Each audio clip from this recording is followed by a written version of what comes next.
সম্মানিত মুমিন ও মুসলমান দিনী ভাই ও বোনেরা, আসসালামু আলাইকুম ওয়া রাহমাতুল্লাহি ওয়া বারাকাতুহু। আপনারা দেখতেছেন অদৃশ্য জিন ও জাদুর কোরআনিক চিকিৎসা চ্যানেল, সঙ্গে আছে আমি মোহাম্মদ জসিমউদ্দিন।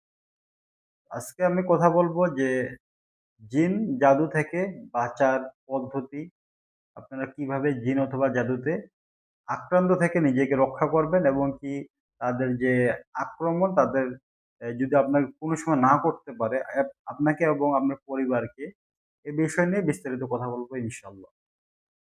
তো হযরতগণ, আপনারা যারা বিভিন্ন জায়গায় তদবির নিচ্ছেন অথবা বিভিন্ন ভাবে জিনে অথবা যাদের আক্রান্ত আপনারা আছেন, তো আজকে আপনারা যদি এই পদ্ধতিটা ব্যবহার করেন, আমি ইনশাআল্লাহ আল্লাহর কাছে আশাবাদী আপনাদের আর কোনো সমস্যা হবে না ইনশাআল্লাহ।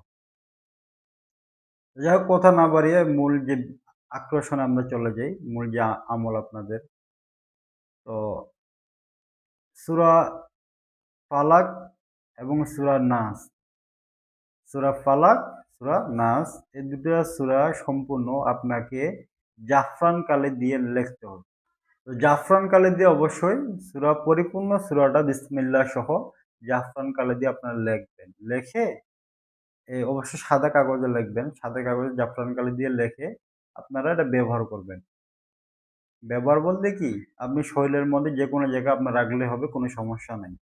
হ্যাঁ? কোমরে অথবা আ হাতে অথবা আপনি যে গোলাও রাখতে পারেন, কোনো সমস্যা নেই। এক কথায় আপনার শরীরে থাকলেই হবে। যদি আপনি নিজে আক্রান্ত হয়ে থাকেন, আপনি নিজে ব্যবহার করবেন। যদি আপনার বাচ্চারা থাকে, বাচ্চারা ব্যবহার করবে।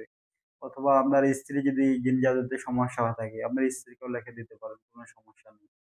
এক কথায় যে ব্যক্তি জিন জাদুতে আক্রান্ত, ওই ব্যক্তিকেই আপনারা কি করবেন? সূরা ফালাক, সূরা নাস, আপনার পরিপূর্ণ সূরাটা জাফরান কালি দিয়ে লিখে, হ্যাঁ? সুন্দর করে আপনার জাফরান কালি দিয়ে লেখলে হযরতগণ একটা জিনিস মনে রাখবেন, কোন পানি-টানি যদি পায়, একটু যদি পানি পায়, আপনার কিন্তু লেখাটা ডিসকালার হয়ে যাবে, লেখাটা উঠে যাবে, নষ্ট হয়ে যাবে। তার কারণে আপনি কি করবেন? পরিপূর্ণ নকশাটা লেখা হতে হবে। সূরাটা লেখার পর সুন্দর করে মরিয়ে ছোট করে ভাঁজ করে, এরপরে উপরে সুন্দর ফ্রেশ একটা প্লাস্টিক দিয়ে, সুতা দিয়ে আপনারা বান দিয়ে দিবেন। তাহলে আর পানি যদি কাগজটার ভিতরে প্রবেশ না করতে পারে। ঠিক আছে? কারণ যদি আপনার শরীলে আপনার জিনিসটা থাকবে, অবশ্যই আপনি গোসল করবেন, উজু করবেন, নামাজ কালাম পড়বেন। কিন্তু যদি আপনার শরীরে পানি পড়বে তো অবশ্যই, কিন্তু যদি নকশাটা না ভিজে। আপনি যে আয়াতটা লিখতেছেন, ওই আয়াতটা যদি কোনোভাবে পানিতে না ভিজে, যদি ভিজে তাহলে কি হবে?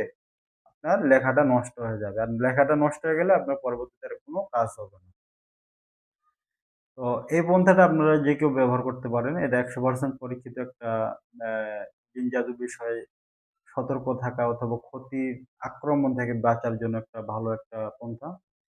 আপনারা যে কেউ ব্যবহার করতে পারেন, কোনো সমস্যা নাই। কিন্তু অবশ্যই লেখাটা সহিশুদ্ধভাবে লিখবেন এবং কি জাফরান কালি দিয়ে লিখবেন।